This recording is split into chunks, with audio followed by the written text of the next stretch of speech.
কাইল্লা গ্যাংয়ের সভাপতি ওরে মিস্টার কাইল্লা। তামসাটা দেখছো না? এরে কয় কোনটা কন, এর মধ্যেই এই মাইয়াটারে একজন দক্ষ টিকটকার বানাইয়ে লাইছে। 2 দিন হয় নাই ভাইরাল হইছে, এর মধ্যে প্রশিক্ষণ দিয়ে হারে দক্ষ টিকটকার বানাইয়ে লাইছে। কাইল্লা গ্যাংয়ের সভাপতি সাংঘাতিক বিস্ফোরক না, এই বাচ্চাটাই ফুল বিক্রি করতে যাইয়া ভাইরাল হইছে হাসি দিয়া। হাসিটাও কিউট ছেলে, এর জন্য মানুষ রেসপন্স করছে, মানুষেও চিনতে পারছে ফুলের মতো একটা মাইয়া এই রকমের রাস্তায় ফুল বিক্রি করতে আছে। ঠিক আছে, একটা সিম্পিতি পাইছে, কিন্তু এরে কয় কোনটায় ভাইরাল হইতে পারে নাই। হ্যার পিছনে হামবাদিক টিকটকার এমন ভাবে লাগছে ব্যান বিয়াল হ্যারে দিয়ে টিকটক করায়। প্রতিদিন যে কয়টা চাউলের ভাত না খায় হ্যার চাইয়া বেশি ও ভিডিও বানায়। মানে এটা কোনো কথা? টিকটকার গো চাপে ও আগতে যাওয়ার সময় পায় না, আমি নিশ্চিত। কারণ একটা ভিডিওতে দেখলাম যে ও চাপ খাইয়া মানুষের কাইন্দে দিচ্ছে, হ্যাপার আরে রেহাই দে না, এই কান্দা অবস্থায় থতমার সামনে যাইয়ে ক্যামেরা ধরে থুইছে। না এর কয় কোনটা ভাইরালের নামে যে ভাইরাস শুরু হইছে। ও খোদা, কয়দিন আগে রমনায় এক ফুল বিক্রেতা ভাইরাল হইছিল রমনা পার্কে। এই ফুল বিক্রেতা ভাইরাল হইছে, ভাইরাল হওয়ার পরে দেখি হ্যার পিছনে টিকটকাররা ঘোরে। হ্যার হোগায় টিকটকাররা ঘুরতে ঘুরতে হ্যারে একজন দক্ষ টিকটকার বানাইয়া লাইছে। এখন হ্যার জ্বালায় টেক প্যাকেটা ডেলি 20টা টিকটক ভিডিও বানায়। হুদা টিকটক ভিডিও না, গানেরও পাইন মেরে ছাড়িয়ে দিছে।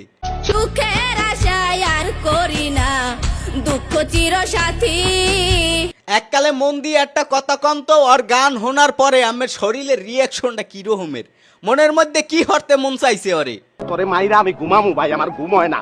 তোরে মাইরা ঘুমামু, তুই তো আয় ভাই। আপনারা যারা কন্টেন্ট ক্রিয়েশন করতে চান অথবা অনলাইন বিজনেস করতে চান, তারা চাইলে আমার কাছ থেকে রিয়েল ফলোয়ার্সের ফেসবুক পেজ নিতে পারেন। ফেসবুক পেজ নিতে স্ক্রিনে দেওয়া হোয়াটসঅ্যাপ নাম্বারে মেসেজ করতে পারেন। যাই হোক, এরকমের একটা মিষ্টি বাচ্চা মানুষ যে ওরে কি পরিমাণ সিম্পিতি দেশে জম্মের ভাইরাল হইছে। কথা হইছে ভাইরাল হইয়া জাতির জন্য ও জানি বিস্ফোরা না হয়। এই মাইয়াটার দায়িত্ব এক ভদ্রলোক নেছে, ভালো কথা, কিন্তু এই যে পিছনে টিকটকার এবং সাংবাদিক গড়ে এইগুলারে খেদান্যের দায়িত্ব একজন নেন ভাই। নাইলে আরে এইভাবে প্রশিক্ষণ দিতে দিতে একটা জাত টিকটকার বানাইয়া হলাবে এবং সমাজের জন্য ও ভাইরাস হবে। যেহেতু আর মা বাপ নাই, এই হামবাদি খেলার পলাকো ধাবরান্যের লোকও নাই, সেহেতু আর দায়িত্বটা নেওয়া উচিত। যে ভদ্রলোক ওর ভরণ পোষণের দায়িত্ব নেছে, সেই ভদ্রলোকের দায়িত্ব নেওয়া উচিত যে ওর ধারে কোনো টিকটকার এবং সাংবাদিক বেরতে পারবে না। যদি বেরে এই মাইয়া ভাইরাস হয়ে যাবে কয়দিন পর দেখবেন। মনে আছে ওই ফুটপথে আরো ভাইরাল হয়েছিল আগুন, তারপর ওই শিশু শিল্পী সুমাইয়া।